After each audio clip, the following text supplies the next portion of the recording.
고린도후서 6장 14절에서 7장 1절까지 말씀 한 절씩 교독합니다. 너희는 믿지 않는 자와 멍에를 함께 매지 말라. 의와 불법이 어찌 함께하며 빛과 어둠이 어찌 사귀며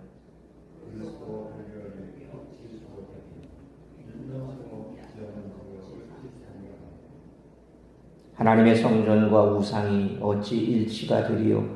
우리는 살아계신 하나님의 성전이라. 이와 같이 하나님께서 이르시되 내가 그들 가운데 거하며 두루 행하여 나는 그들의 하나님이 되고 그들은 나의 백성이 되리라.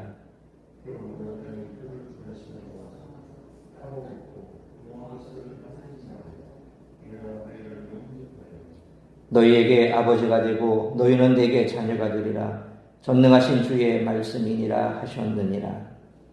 그런즉 사랑하는 자들아, 이 약속을 가진 우리는 하나님을 두려워하는 가운데서 거룩함을 온전히 이루어 육과 영의 온갖 더러운 것에서 자신을 깨끗하게 하자. 아멘. 바울은 우리를 향하여 너희는 믿지 않는 자와 멍에를 함께 매지 말라고 명합니다. 불신자들과 맞지 않는 조합에 묶이지 말라는 명령입니다. 왜냐하면 신자인 우리는 불신자들과는 전혀 다른 삶의 목표와 방향, 가치관을 가진 사람들이기 때문입니다. 그러므로 서로 조합이 맞지 않는다면 너무나 힘듭니다. 특히 결혼과 같은 언약적 결합이 그렇죠. 결혼은 두 사람이 그냥 같은 공간에 머무는 것만이 아닙니다. 물질의 문제, 시간 사용의 문제, 우선순위의 문제 등 근본적인 갈등이 끊임없이 일어날 수밖에 없습니다. 서로의 종교를 인정한다고 이 문제를 해결할 수 없습니다. 왜 뼈 빠지게 번 돈을 헌금하느냐? 왜 우리끼리 즐겨야 할 시간에 다른 사람 그리스도인들이 끼어들게 하느냐? 왜 내 자유를 구속하느냐? 이와 같은 시비가 일어날 수 있다는 거죠. 보다 깊은 차원에서 믿지 않는 사람에게는 나의 영적 필요에 대한 감각이 전혀 없습니다. 따라서 서로를 이해하고 알아감에 있어서 근본적인 한계가 있습니다. 이런 점을 생각할 때 맞지 않는 멍에를 함께 맨다는 것이 얼마나 위험하고 힘든 일인지 잘 알아야 합니다. 가장 좋은 길은 그런 묶임을 피하는 것입니다. 우리는 하나님께 묶인 하나님의 언약 백성입니다. 하나님과의 언약 관계는 우리를 구별하여 자신의 귀한 백성으로 삼으신 하나님의 행위에 근거합니다. 신약적 차원에서는 우리를 위하여 언약의 피를 흘리신 예수 그리스도의 희생적인 사랑 위에 근거합니다. 이런 고귀한 언약 관계에 묶인 우리는 세상과 구별된 삶을 살아야 합니다. 깨끗함이 무엇인지 알지 못하는 사람은 이미 더러워진 옷을 입고 있기 때문에 더러움 속에서 살아가는 것이 아무런 거리낌이 없습니다. 그러나 깨끗함을 입은 사람은 더러운 것이 묻는 것에 민감할 수밖에 없습니다. 그러므로 영과 육의 모든 더러운 것에서 우리를 깨끗하게 하는 일을 계속해 나가는 우리 모두가 되시기를 축원합니다. 우리는 그리스도인으로서 경건한 삶을 소망합니다. 하지만 실제 삶을 들여다보면 전혀 경건과 상관없는 생활을 하고 있습니다. 무엇이 문제일까요? 어떻게 하면 거룩하고 경건한 삶을 살 수 있을까요?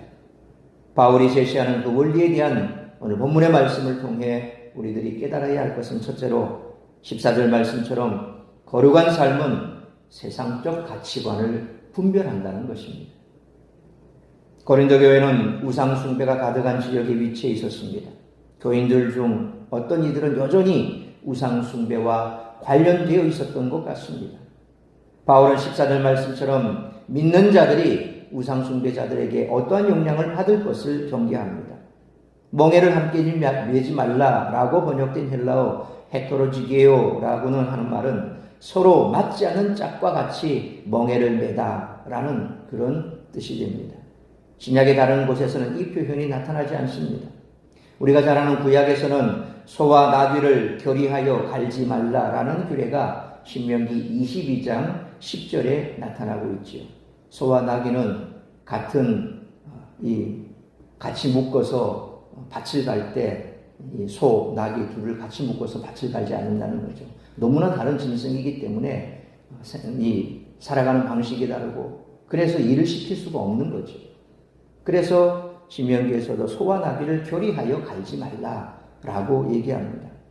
이는 불신자들과의 접촉 일체를 금하라라는 의미가 아니며 어떤 형태의 관계이든 묶이는 것을 의미하고 있습니다. 바울이 여기에서 결혼을 염두에 두고 있을까요? 물론 그것도 배제할 수는 없겠지만 문맥상 강조되는 것은 16절에서 본격적으로 언급하고 있는 우상숭배의 문제입니다.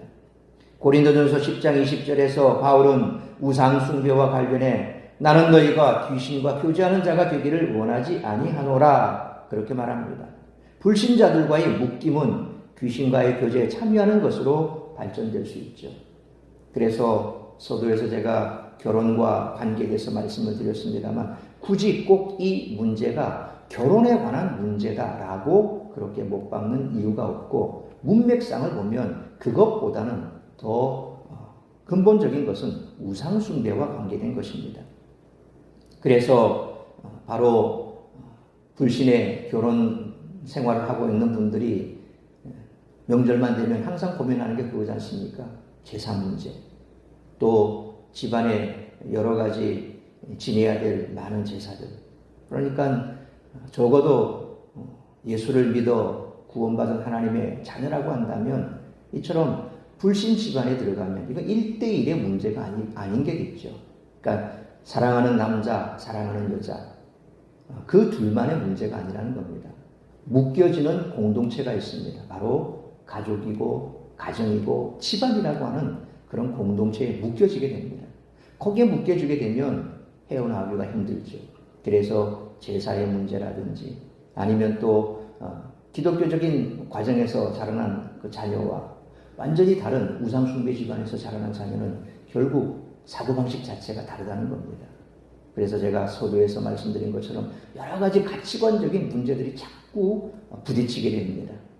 기독교적인 가정에서 자라난 사람들은 교회 가서 예배 드려야 되고 주일날이면 어쨌든 예배를 드려야 되고 또 예배를 드릴 때 헌금을 해야 되고 이와 같은 기독교적인 가치관에서 나오는 당연시 여기는 부분들에 대해서 불신 가정에서 자란 사람은 이해가 잘 안 되죠.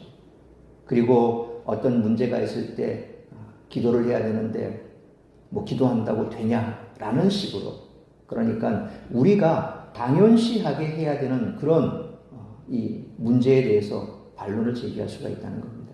그런 측면에서 이 묶임, 소위 엮임 그런 측면에서 멍에를 매지 말라라고 얘기를 하는 거죠.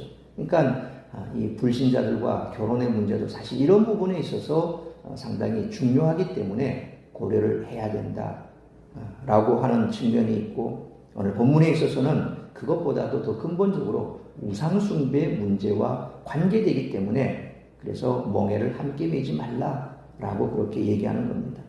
그래서 멍에란 우상숭배자들과 삶의 가치관이나 방식을 공유하는 것이죠. 그들과의 친밀한 교제는 죄악에 오염될 가능성을 의미합니다. 믿는 자들은 그리스도의 보혈로 의의 거룩함을 옷 입은 자들입니다. 또한 그리스도인들은 거룩한 하나님의 말씀을 쫓아 살아가는 자들입니다. 그러기에 우상숭배자들과의 교제나 영향은 경건하고 거룩한 삶에 유익하지 못하다는 것입니다. 그들과의 연합은 언제나 경건한 삶을 변질시킬 가능성이 있다는 거죠. 그러니까 교제 자체에 문제를 두는 것이 아니라 그들과 연합되는 것, 그들과 묶여지는 것, 이런 것이 문제가 된다는 겁니다. 그러니까 내가 컨트롤할 수 있는 차원에서 그들과 적당한 거리를 두면서 관계를 맺는 것에 대해서야 우리가 뭐라고 하겠습니까? 왜 우리는 세상에서 살아야 되는데 그렇게 치면 세상에서 예수 안 믿는 사람하고는 전혀 말도 하지 않겠다. 뭐 이런 의미로 극단적으로 받아들인다면 우리는 세상에서 살 수가 없죠.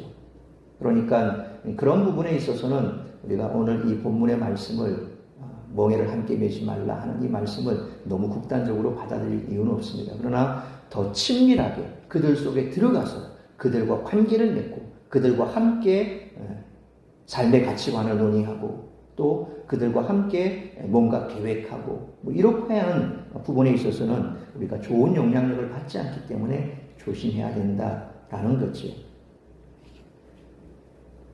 거룩하고 빛된 삶은 죄악된 어둠의 삶과 함께할 수 없다는 겁니다. 그러므로 거룩한 삶이 세상적 가치관을 분별함으로 불경건한 자들에게서 악한 영향을 받지 않도록 스스로 자신을 경계하고 거룩한 삶을 살아가는 우리 모두가 되시기를 축원합니다. 두 번째로 15절로 16절 말씀처럼 거룩한 삶은 죄악된 어둠과 구별된다는 것입니다. 바울은 15절 말씀처럼 그리스도를 믿는 거룩한 삶을 죄악된 어둠의 삶으로부터 구별하고 있습니다. 진리의 빛이신 그리스도께서 사악한 어둠과 함께할 수 없습니다. 그리스도인은 확실히 거룩한 삶을 쫓아야 합니다. 어둠과 악이 함께하는 회색 지대는 없습니다. 우리의 거룩한 빛으로 어둠을 쫓아내든지 아니면 어둠에 의해 빛이 소멸되든지 우리는 둘 중 하나밖에 선택할 수 없습니다. 빛과 어둠을 즐길 수는 없습니다. 그리스도인은 16절 말씀처럼 거룩하신 하나님이 그 안에 거하시는 하나님의 성전입니다. 하나님의 거룩하심을 쫓아 우리도 거룩해야 합니다. 오늘날 우리는 하나님의 성전입니다. 성전이 깨끗하고 거룩하지 못하면 하나님이 거하지 못하십니다. 우리가 경건하고 거룩함을 유지함으로써 하나님은 우리 안에서 언제나 함께 우리와 교제하며 동행하시기 원하십니다.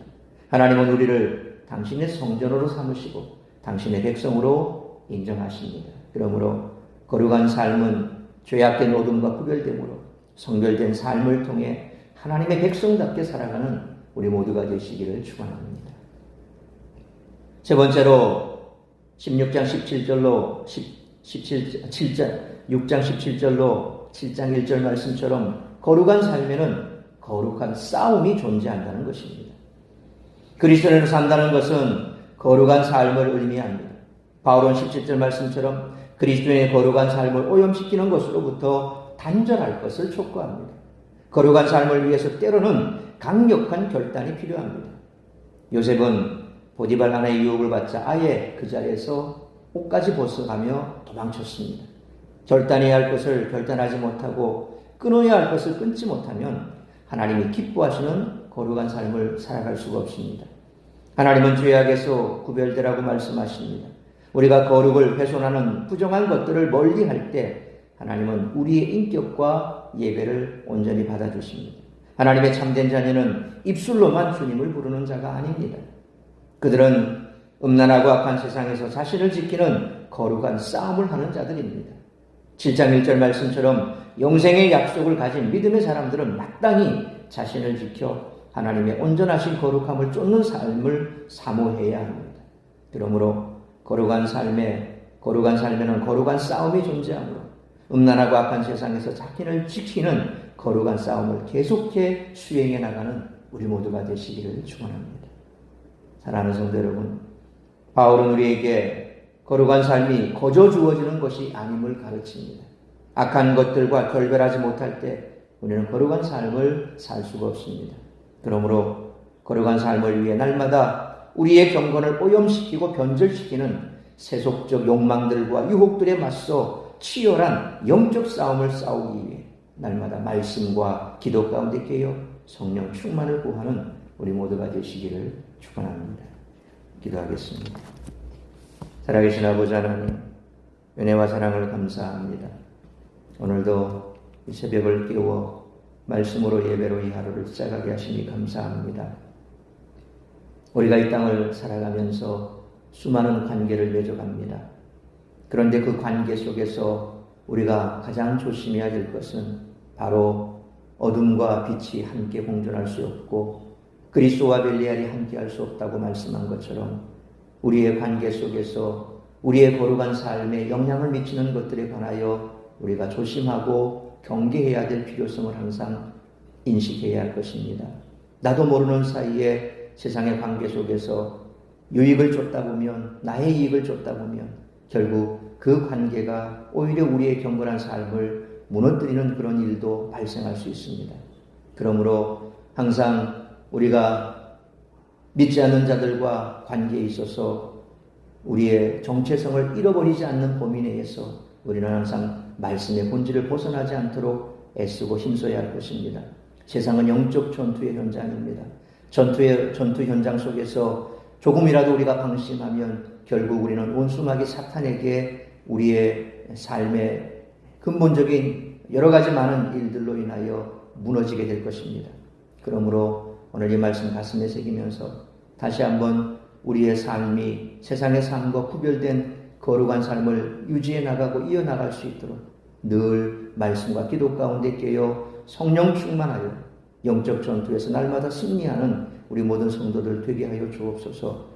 오늘 이 한 날도 나를 통하여 이루고자 하는 하나님의 뜻이 무엇인지 그 뜻을 이루기 위해 기도하고 말씀 가운데 깨어 있어 주님의 영광을 나타내는 복된 한 날의 삶을 살아갈 수 있기를 간절히 빌고 소원하오며 이 모든 말씀 우리 주 예수 그리스도 이름으로 기도하옵나이다. 아멘.